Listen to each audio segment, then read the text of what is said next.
শান্তি আলোচনার আগ মুহূর্তে ইউক্রেনে রুশ ড্রোন হামলা, পুতিনের আগ্রাসী আচরণের তীব্র নিন্দা বাসিন্দাদের। সোমবার ইউক্রেন ইস্যুতে প্রেসিডেন্ট পুতিনের সাথে ফোনালাপ করবেন বলে জানালেন তুর্কির প্রেসিডেন্ট এরদোয়ান। ইউক্রেন শান্তি পরিকল্পনা পর্যালোচনার আহ্বান স্পেনের। ড্রোনের অযাচিত উপস্থিতিতে নেদারল্যান্ডসে বিমান চলাচল বিঘ্নিত। স্বেচ্ছায় মৃত্যুবরণের আইনের ওপর স্লোভেনিয়ায় গণভোট অনুষ্ঠিত।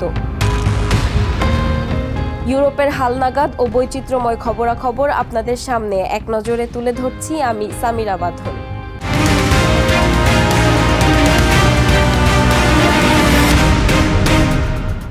একদিকে সুইজারল্যান্ডের জেনেভায় আমেরিকার প্রস্তাবিত ইউক্রেনের শান্তি আলোচনা, অন্যদিকে ইউক্রেনের নিপ্রো শহরে আবার বিধ্বংসী ড্রোন হামলা। শনিবার দিবাগত রাতে নিপ্রো শহরের একটি আবাসিক এলাকায় রাশিয়ার চালানো হামলায় অন্তত 14 জন আহত হয়েছে, যাদের বেশিরভাগই প্রবীণ। ভবনের অন্যান্য বাসিন্দারা এই হামলার নিন্দা জানানোর পাশাপাশি তীব্র ক্ষোভ প্রকাশ করেছেন। তারা মনে করেন এই শান্তি আলোচনা কোনো ফল বয়ে আনবে না এবং রুশ প্রেসিডেন্ট ভ্লাদিমির পুতিন কোনোভাবেই তার আগ্রাসন বন্ধ করবেন না। ইউক্রেনের নিপ্রো শহরে রুশ ড্রোন হামলায় বেশ কয়েকজন আহত হয়েছেন। শনিবার দিবাগত রাতের এই হামলায় কয়েকটি অ্যাপার্টমেন্ট এবং ব্যক্তিগত যানবাহন ক্ষতিগ্রস্ত হয়েছে। স্থানীয় কর্মকর্তারা জানিয়েছেন, শহরের একটি আবাসিক এলাকা লক্ষ্য করে এই ড্রোন হামলা চালানো হয়।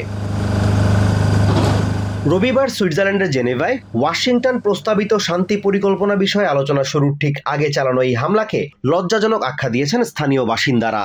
ক্ষতিগ্রস্ত ভবনের প্রবীণ বাসিন্দারা বলেন, তাদের ধারণা ইউক্রেনে এত সহজে শান্তি ফিরবে না। আমরা আসলে লড়াই করছি কেন? আমরা কি আমাদের সীমানা রক্ষা করছি শুধু পরে সেগুলো রাশিয়ার হাতে তুলে দেওয়ার জন্য? এত ত্যাগের অর্থ কি? সেনা সহ এত পরিমাণ বেসামরিক মানুষ মারা যাচ্ছে, আর তার উপর আবার শান্তিপূর্ণ শহরগুলোতেও হামলা হচ্ছে। তামারা নামে ভবনের আরেক বাসিন্দা এই হামলায় তীব্র ক্ষোভ ও নিন্দা জানান। তিনি মনে করেন পুতিনকে কোনোভাবেই থামানো সম্ভব না। আমার মনে হয় পুতিন থামবে না। রাত 12:40 একটা ড্রোন এসে পড়ে, তারপরে ওই বিস্ফোরণ হয়। এরপর কি ঘটছিল সত্যি বলতে আমি জানি না। আমি এক ধরনের আতঙ্কে বা ঘোরের মধ্যে চলে গিয়েছিলাম। কেউ কেউ মনে করেন ট্রাম্প প্রশাসন যে শান্তি পরিকল্পনা প্রস্তাব করেছে তা কেবল কাগজে কলমেই। এই পরিকল্পনা কেউই মেনে চলবে না, বিশেষ করে মস্কোর ওপর তাদের বিন্দুমাত্র আস্থা নেই। এসব তো শুধু কাগজে কলমে। পত্রিকায় পড়ি আমেরিকা নাকি কিছু শর্ত বা ধারার কথা বলেছে, কিন্তু বাস্তবে এগুলো কেউ মানবে এমনটা আমি মনেই করি না। শুক্রবার প্রেসিডেন্ট ডোনাল্ড ট্রাম্প বলেছেন, 28 দফা শান্তি পরিকল্পনায় স্বাক্ষর করার জন্য ইউক্রেনের প্রেসিডেন্ট ভলোদিমির জেলেনস্কির হাতে বৃহস্পতিবার পর্যন্ত সময় আছে। এই পরিকল্পনা অনুযায়ী ইউক্রেনকে কিছু ভূখণ্ড ছেড়ে দিতে হবে, সামরিক বাহিনীর আকার ছোট করতে হবে এবং নেটোতে যোগদানের আকাঙ্ক্ষা থেকে সরে আসতে হবে। Azimur Rashid Kanak, TVN 24 news desk. তুর্কির প্রেসিডেন্ট রিসেপ তাইয়েপ এরদোয়ান বলেছেন, সোমবার শান্তি স্থাপনে চলমান প্রচেষ্টার বিষয়ে কথা বলতে রুশ প্রেসিডেন্ট ভ্লাদিমির পুতিনকে ফোন করবেন তিনি। রবিবার সাউথ আফ্রিকার জোহান্সবার্গে G20 সম্মেলনের ফাঁকে সাংবাদিকদের তিনি আরও বলেন, ইউক্রেনের শান্তি স্থাপনে তার দেশ সম্ভাব্য সর্বাত্মক চেষ্টা চালাবে। তিনি নিশ্চিত করেন যে সোমবার পুতিনের সাথে ফোনালাপে যেসব বিষয় নিয়ে আলোচনা হবে সেগুলো আমেরিকা ও ইউরোপের নেতাদের জানাবেন তিনি। গত সপ্তাহে ইউক্রেনের প্রেসিডেন্ট ভলোদিমির জেলেনস্কির সাথে আঙ্কারায় আমার একটি বৈঠক হয়েছিল। আগামীকাল আমি আবার রাশিয়ার প্রেসিডেন্ট ভ্লাদিমির পুতিনের সঙ্গে ফোনে কথা বলবো। চলমান সংঘাতের মৃত্যুর মিছিল থামানোর জন্য আমরা কি কি পদক্ষেপ নিতে পারি, আমি এসব বিষয়ে তার সঙ্গে আলোচনা করব। আর এই আলোচনার পর আমি বিশ্বাস করি যে ফোন আলাপের বিষয়ে প্রেসিডেন্ট ডোনাল্ড ট্রাম্প এবং ইউরোপিয়ান মিত্রদের বিস্তারিত জানানোর সুযোগ পাবো। স্পেনের প্রধানমন্ত্রী পেড্রো সানচেজ বলেছেন, ওয়াশিংটন ইউক্রেন শান্তি পরিকল্পনার যে প্রস্তাবটি দিয়েছে সেটি পুনর্বিবেচনা করা উচিত, যেন কিয়েভ ও ইউরোপ এই প্রস্তাবে নিজেদের প্রতিনিধিত্বের বিষয়টি অনুভব করতে পারে। রবিবার সাউথ আফ্রিকার জোহান্সবার্গে চলমান G20 সম্মেলনের সাইড লাইনে এক সংবাদ সম্মেলনে সানচেজ আরও বলেন, ইউক্রেনের পাশাপাশি সমগ্র ইউরোপের জন্য স্থায়ী শান্তি নিশ্চিত করতে চলমান উদ্যোগ অত্যন্ত গুরুত্বপূর্ণ। এই উদ্যোগ গ্রহণ করায় ওয়াশিংটনের প্রতি কৃতজ্ঞতা প্রকাশের পাশাপাশি পরিকল্পনার প্রস্তাবনাগুলো পর্যালোচনার আহ্বান জানান সানচেজ। ট্রাম্প প্রশাসন যে চেষ্টা করছে আমি সেটা সম্মান করি এবং এর গুরুত্ব স্বীকার করি। তবুও আমার বিশ্বাস এই পরিকল্পনা, এই শান্তি প্রস্তাবটি গভীরভাবে পর্যালোচনা প্রয়োজন, যেন ইউক্রেন ও ইউরোপ এর মধ্যে নিজেদের সংশ্লিষ্টতা স্পষ্টভাবে বুঝতে পারে। ইউক্রেন ও ইউরোপের জন্য যুক্তিসঙ্গত এবং স্থায়ী শান্তি গড়ে তুলতে এর কোনো বিকল্প নেই। আমার বিশ্বাস জেনেভায় বর্তমানে যে আলোচনা চলছে তা অত্যন্ত গুরুত্বপূর্ণ, কারণ সেখানে কেবল ইউক্রেনের বর্তমান ও ভবিষ্যৎ নিয়ে আলোচনা হচ্ছে না, ইউরোপের নিরাপত্তা কাঠামো নিয়েও আলোচনা হচ্ছে। নেদারল্যান্ডসের আইন্ডহোভেন বিমানবন্দরে আকাশ সীমায় অযাচিত ড্রোনের উপস্থিতি শনাক্তের ঘটনা ঘটেছে। শনিবার রাতের ওই ঘটনার পরপর বিমানবন্দরটির কার্যক্রম সাময়িক বন্ধ করে দেওয়া হয়। সামাজিক মাধ্যম এক্সে এক পোস্টে বিষয়টি নিশ্চিত করেছেন দেশটির প্রতিরক্ষা মন্ত্রী রুবেল ব্রেকেনম্যান্স। তিনি জানান, তাৎক্ষণিকভাবে ড্রোন বিরোধী সিস্টেম কার্যকর করার পাশাপাশি ঘটনাটির তদন্ত শুরু করা হয়েছে। এছাড়া বিপদের ঝুঁকি কেটে যাওয়ায় 2 ঘন্টা বন্ধ থাকার পর পুনরায় সেখানে বিমান ওঠানামা স্বাভাবিক হয়। বিমানবন্দরটি বেসামরিক ও সামরিক উভয় কাজেই ব্যবহৃত হয়। এদিকে নেদারল্যান্ডসের সামরিক বাহিনী জানিয়েছে, শুক্রবার সন্ধ্যায় ভলকাল এয়ার বেইজের সীমানায় ড্রোন শনাক্তের পর সেটি ভূপাতিত করা হয়।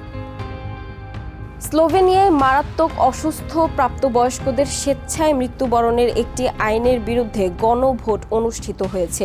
রবিবারের ওই ভোটের মাধ্যমে চিকিৎসকের সহায়তায় মরণাপন্ন কোনো ব্যক্তি স্বেচ্ছায় মৃত্যুবরণ করতে পারবেন কিনা সেই বিষয়ে সিদ্ধান্ত নেবেন দেশটির প্রায় 1.7 মিলিয়ন ভোটার।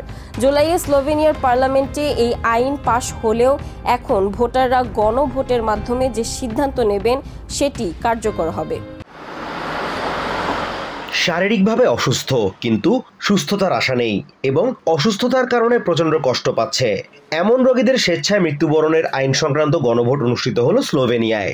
দেশটির প্রাপ্তবয়স্ক মরণাপন্ন ব্যক্তিদের শারীরিক কষ্ট কমাতে চিকিৎসকের সহায়তায় মৃত্যুবরণের সুযোগ দেয়া হবে কিনা তা নির্ধারণে রবিবার দেশটির ভোটাররা ভোট দেন।